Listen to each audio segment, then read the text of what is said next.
Now, we have an industry insider with us in the studio. We're talking customer service in a second. Industry Insider. And our guest is the author of a new book, which is called Delighting Customers Is.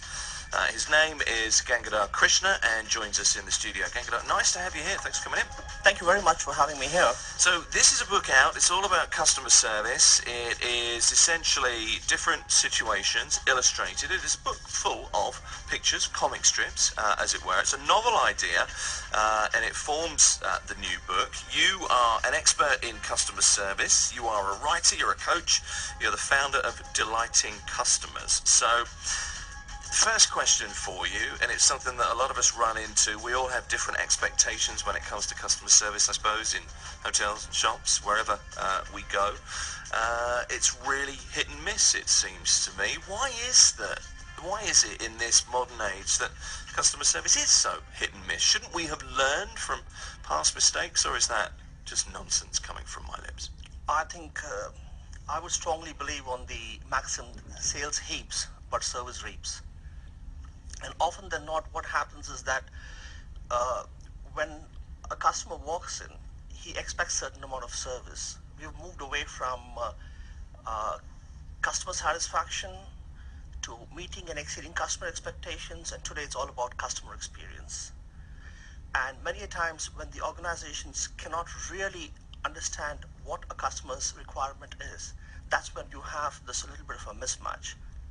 Statistics normally say that there are 80% companies feel that they deliver great customer experience, but only 8% of the people who are transacting with those companies actually feel the same.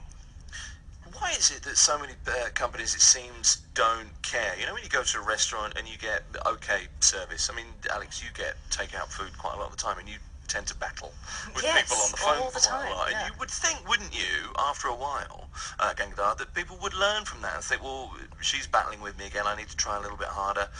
And to be fair to Alex, you're not rude to people. You just say, look, you sent me beetroot when I wanted potato, or whatever it is. I mean, daft reasons, but it's not that she's being rude to people. It's just that it seems to happen over and over again. It seems like people either aren't learning or don't want to, and organisations can fail unless they learn from mistakes, can't they? I think the crux here is that organizations don't take the effort to make sure that their staff are sufficiently equipped, or they really know how to go about doing these things. Because there's always something like, customer service is no rocket science. We all know that. We've all experienced service and satisfaction since the time we were born. Yeah. But when you come into the professional line, it becomes customer service. So what happens is that you are doing the same thing day in and day out, but if you're given a certain amount of training and coaching in this area and develop those innate qualities that you already have with you, probably it will be an eye-opener for the person who is going to be taking care of you and serving you the front line, and he might probably do a bit better. And it is a question of, again, motivation and taking him ahead with his work, which plays a follow. Let me just stop you there. Let's get an example of good customer service. Don't name anybody, but Sure. just give us, if you can, an example of customer service that you think is really effective and will mean that people come back. Today's biggest challenge is not face-to-face customer service as much as online marketing. Okay. And I had a recent experience where I had to back up my iPhone, and I had to get this little device, a jump drive for it, and I purchased it online through one of these online companies which aims to be the most customer-centric organization in the world, in the planet. And I found that the USB side of this particular device was heating up. I wrote to them and had a chat, actually. And it was like a breeze. It's like I would talk to you face to face and say, listen, this is not fine, and I need a refund on it. No questions asked, it's fine, we'd go ahead and do it. And when I spoke to them, what about, how do I send it back to you? Back came the reply, we take care of your charges. Okay. So that's something that puts the customer absolutely at ease. We've got a text in here from Royal who says, isn't it also true that the way an organisation treats its employees will be reflected in the way the employees then treat the customers? What do you think?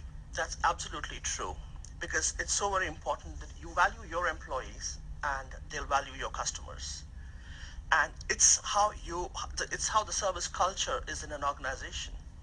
Because if you're going to find, let's say, a boss who's going to be just screaming at his front line, obviously when Alex goes and asks for her Raise. takeaway, From the boss. you're gonna get the same kind of reply, probably. That's what interesting first jumped to mind. how yeah. your minds work there? Raise or take Yeah, away? yeah, that's What right. are you going to go for? Okay, so really good customer services in essence, takes the initiative, doesn't it? Yes. They've taken the initiative and said, right, we're going to do this for you, and we're going to sort this out. And immediately you're not on the back foot in a bad way, but you're on the back foot because you don't have to fight. This is going to work for you. But one of the things I always think, and you see this happening a lot, is in hotels, shops, wherever you go. Very often you meet people in customer service roles that haven't been empowered. They can't make a decision without heading up the line to the next manager up. And you just don't see immediately that nothing's going to happen here because it's just too hard, because the boss is away, for whatever reason. And that really disappoints me. You've got to allow people to be able to make a decision, haven't you? I totally agree with you on that. This is where I was talking about when I spoke about the theory unpacked. You have the attitude, communication, and time, which is more a frontline function, I might say, because how they treat their customers, how well they communicate and talk and the time factor they use would be more what the frontline would do. So that's fine. But ACT invariably gets killed with processes and policies. You tie them down often.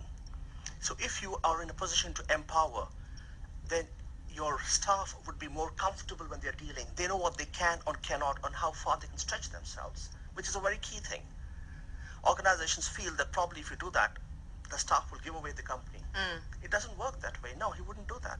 Coach him and train him and empower him, and it becomes a motivation, and that's a ongoing exercise. I had a really good experience in Oman. I was telling you today about this exact thing, empowering the service providers, or empowering even waiters or staff that you have.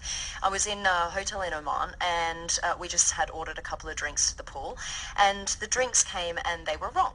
And so we said to the person who had brought it over, and this was just a waitress, we said, listen, the drinks are wrong. She immediately apologized. She said, I'll take those back, I'll bring the right ones, and then I'll give you another two on the house. She made that decision in a split second because she was empowered to do that. If she hadn't have been empowered, then she would have had to go back to her manager. The manager would have then had to ask his manager, and it would have taken even maybe, a few hours for something to have been done.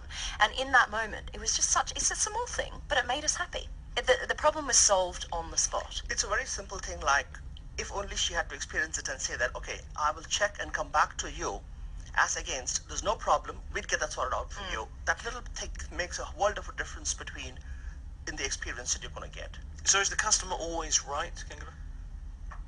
No, the customer need not be always right, because I have got this illustrations, which I've got 202 illustrations in my book. No, I've looked through some. And 200 illustrations is for the service provider, but I have reserved last 2 illustrations for the customer on how he ought to behave to deserve the right service. I'm going to go to the back of the book. I know you never should do this. Yeah, you do. The customer in you. Okay. Yeah. We'll look at those when we come back in a few moments. Gangada Krishna is the author of a book, Delighting Customers It's a collection of one-liners worth 1,000 words. And I suppose a picture is very often worth 1,000 words. So we'll come back and look at customer service in a bit more detail in a few moments' time. But if you have a question or a customer service pronouncement or announcement or observation, get in touch on 4001, or you can also contact us via the free app. Drive Live, just gone 6:30.